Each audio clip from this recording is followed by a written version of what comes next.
Today, I just wanted to talk very briefly about goals in automations, or KPIs. In some other systems, they're called KPIs. In ActiveCampaign, they're called goals. Most systems, either a CRM system or an email marketing system, most of them will have a goal functionality built in, particularly the more advanced ones. So let's just touch on why you need goals, what they do, and sort of how they work as well. So firstly, there's a few automations here that don't have goals in them. That is intentional. So if I was to put a goal in this automation, it would jump them to the end of or it would jump them to wherever that goal was in the automation, and it would skip past whatever steps were above that goal, whatever events were above that goal. So for these automations, I don't want the user to jump past steps if they achieve a goal. So that's why they don't have goals in them. But for other automations, such as our master all automations auto, we have a goal in it. And as a general rule, every automation should have at least one goal. Some automations, such as master automations, they should normally have, well, they might have multiple goals in them.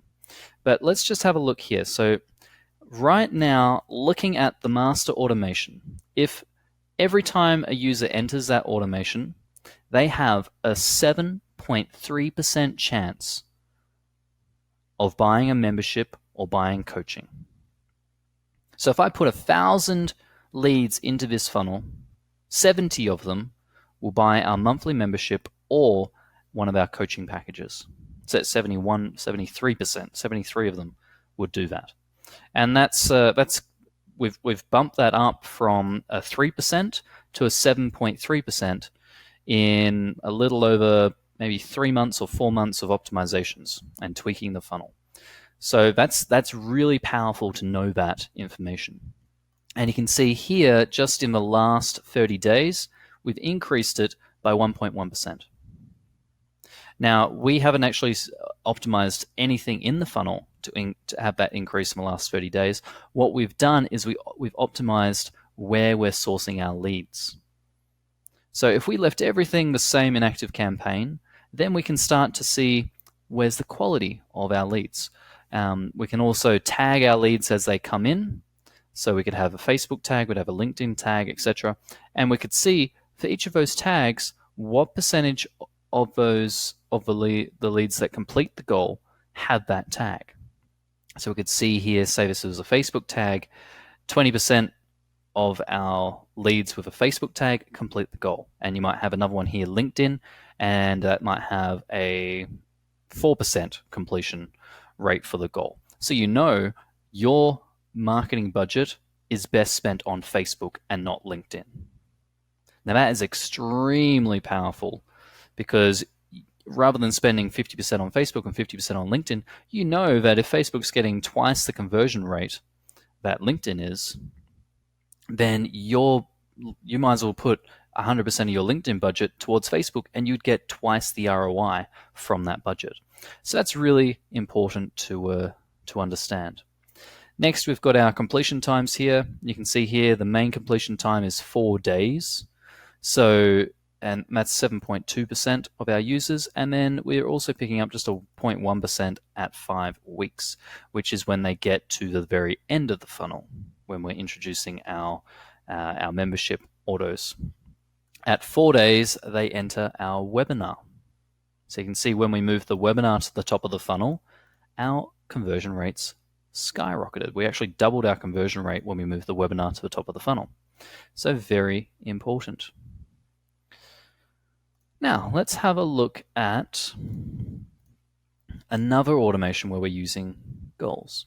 This one here is our coaching master. And in here, we've got multiple goals. So we've got a goal for when someone submits the opt-in form on our coaching page. So when they request a coaching session. Then after the opt-in form, we've got this 4-step or another 2 additional steps before we can actually have a call with them. So step 2 is that they have to fill out a questionnaire. Now this questionnaire is quite lengthy.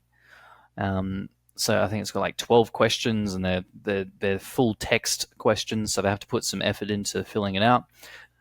So that's why we're measuring the KPI there, because we've got a little bit of a drop off. We're losing about 1% between the opt-in to the questionnaire. Then after the questionnaire, once they complete that, they're then pushed onto our call scheduler page.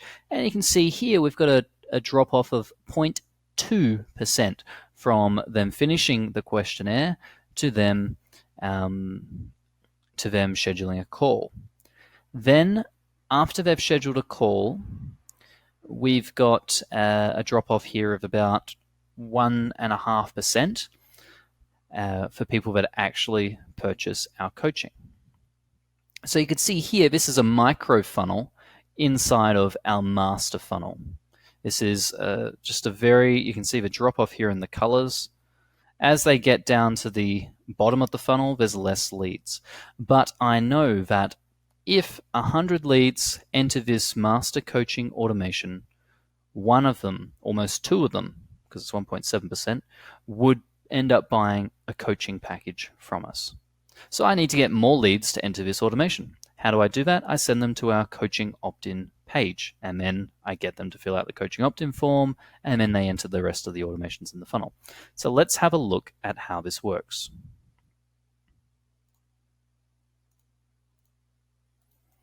This is our coaching funnel. So first up, they enter an invite for the coaching. This is in here because we add them to this funnel from the master order. This invites them to the coaching.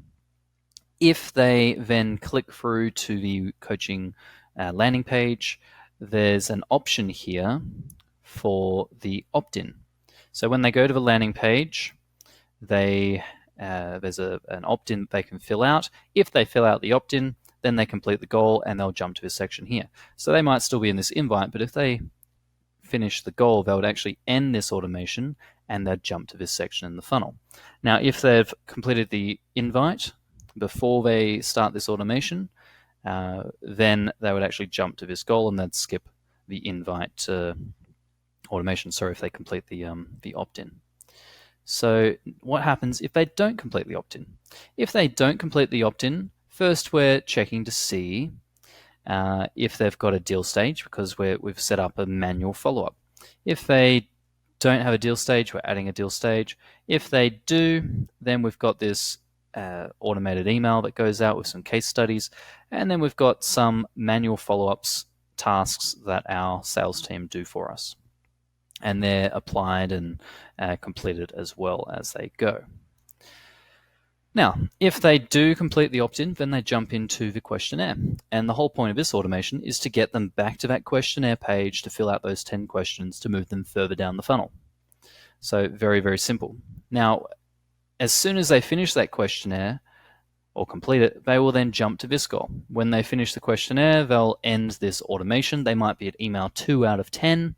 If they complete the questionnaire at email 2, they won't get email 3, 4, 5, 6, 7 all the way to 10. They'll skip all those emails and they will have only got email 1 and 2. So after this automation ends, we're checking to see have they completed the questionnaire. If they have completed it, they would have skipped down here. So the only reason we've got that in here is to branch them off into a manual follow-up if they haven't completed the questionnaire.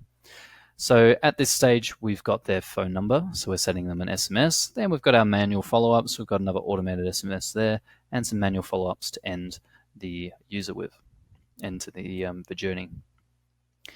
Then as soon as they've completed the questionnaire, the next step is to get them to schedule a call. So we've got a series of emails here for them to go back to the schedule call page and to get them to schedule the call.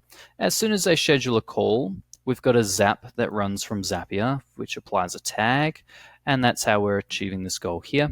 As soon as they schedule the call, they then jump down to this goal. If they don't schedule a call, same thing here, SMSs and manual follow-ups on this side of the funnel. If they do schedule the call, then we have a pre-call automation. And we have a couple of manual follow-ups here before the pre-call, things for the sales team to do in prep for the call. Then we have our pre-call reminder So this one here is the, we're exiting the pre-call. Now we added this in for people that rescheduled a coaching call with us. So they could book a coaching call, and then if they reschedule, then we're exiting the pre-call. If they're currently in it, we're updating the deal, etc., because they've rescheduled. And then we're entering into the pre-call reminder. Then after the pre-call reminder, we're waiting until the call happens. We've got a few waits in here, a few manual follow-ups. We're sending an SMS. And at this stage, this is post-call. So the pre-call reminder ends when the call happens. After the call happens, they start our follow-ups, they get our SMSs, they get some more manual follow-ups here. And then if they purchase coaching from at any time in this funnel, if they purchase coaching, they could be over here. In fact, they could be over in this channel, in this section of the funnel. And if they went ahead and completed the, what about here? If they went ahead and scheduled a call, and say they were down here at this last wait, they would jump all the way from this last wait up to here to this scheduled call goal. They would just jump across there. So at any point, if they go ahead and purchase coaching, then they would end this automation. They would jump all the way to the bottom of the automation to here. We're clearing all the tasks from our task schedule, and then we're just asking a question here so that we can mark their deal as won or lost. If they buy the coaching, we're marking it as won. If they don't buy it, we mark their deal as lost. And we're also removing this tag, which is kind of the system tag that we use. So that's a breakdown of those 4 goals and how they work in something as simple, seemingly simple, as our coaching automation funnel. So you can see here just how important those are, because they're a clear stage of every step of our funnel. They're a KPI. Let's just have another look at goals for another part of our funnel. Here we're using goals to track how many users actually download the ebook that we send them, the free ebook. So here, each of these automations has 2 emails and then a goal. These 2 emails, the goal of them is to get the user to then go to our website, log in, and access the ebook URL. Now we've got site tracking set up on our website, which is why we can run these goals. So here we can see that for every user that enters the workflow, 38.9% of them end up downloading the ebook. This one here, 39.5%. This one, 27.4%. 35.7, 22.9, and then we've got the master here, which doesn't have the goal. So we can see here, if we wanted to tweak our automation at say we've got 80% of our leads coming in for 7 golden mistakes, and that's only getting a 22% open rate, I know that it's realistic that I could bump that up to say a 38 or 40% download rate. All I would want to do is I'd want to add a couple of extra emails here, maybe change up a copy split, do a few split tests, and then I would have the goal, and I could track whether that goal was increasing or decreasing based on the efforts and the changes that I've made to that automation. And that is the power of having goals in your ActiveCampaign. You can also look at all the goals under your reports to get a feel of how your funnel is working. And what I like about goals is that you can get really granular with your goals. You can also set segments based on goals in ActiveCampaign. There's a whole lot of things that you can do with goals, and they just make building automations and more so optimizing the automation so that you get increasing conversions so much easier.